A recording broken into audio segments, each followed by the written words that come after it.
20 তারিখ বুধবার সকাল 6টায় আর্জেন্টিনার ঘরের মাঠে পেরুর বিপক্ষে মাঠে নামতে চলেছে আর্জেন্টিনা।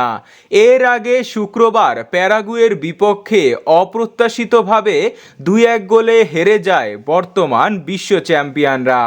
টানা 12 ম্যাচ ড্র ও জয়ের পর প্যারাগুয়ের বিপক্ষে এমন হার মানতে পারছে না আর্জেন্টাইন সমর্থকেরা। তাই প্যারাগুয়ের মতো ভুল আর করতে চায় না লিওনেল স্কালোনি। আর মুখস্থ ফরমেশন নয়, এবার একাদশে নিঃসন্দেহে কিছু পরিবর্তন নিয়ে মাঠে নামতে চলেছে মেসি ডি পলেরা। তবে এই ম্যাচের আগেই আর্জেন্টিনার স্কোয়াডে 6 জন তারকা খেলোয়াড় ইনজুরিতে পড়েছে। তাদের মধ্যে ডিফেন্সের সেরা রক্ষক নাউহেল মোলিনা ও ক্রিস্টিয়ান রোমেরো এই ম্যাচে থাকছে না। তাই লিওনেল স্কালোনিকে পেরুর বিপক্ষে দল সাজাতে কিছুটা বেগ পেতে হচ্ছে। তবুও ঘরের মাঠে পেরুর বিপক্ষে 4টি বড় পরিবর্তন নিয়ে মাঠে নামবে আর্জেন্টিনা। তো চলুন এক নজরে দেখে নেওয়া যাক পেরুর বিপক্ষে কেমন একাদশ নিয়ে মাঠে নামতে চলেছে আর্জেন্টিনা। সর্বপ্রথম গোলকিপিং পজিশনে অটো চয়েস হিসাবে থাকবে আর্জেন্টিনার বিশ্বস্ত গোলকিপার ইমিলিয়ানো মার্টিনেজ। এরপর রাইট ব্যাকে মাসেল ইনজুরির কারণে দল থেকে ছিটকে গেছেন নাউহেল মোলিনা। তার জায়গায় একাদশের শুরুতে দেখা যাবে গঞ্জালো মন্তিয়েলকে।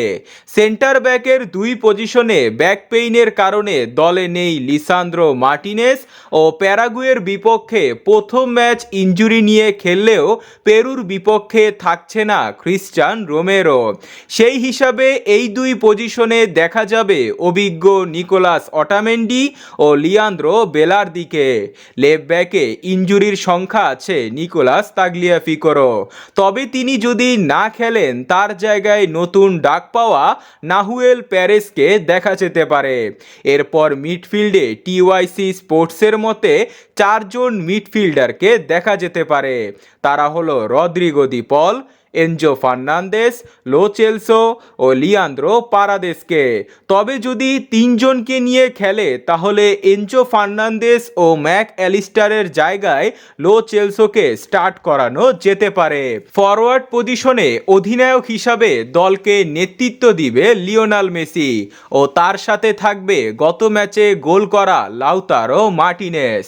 তো বন্ধুরা, এই একাদশ নিয়ে কি আর্জেন্টিনা পেরুকে হারাতে পারবে? কমেন্টে জানান।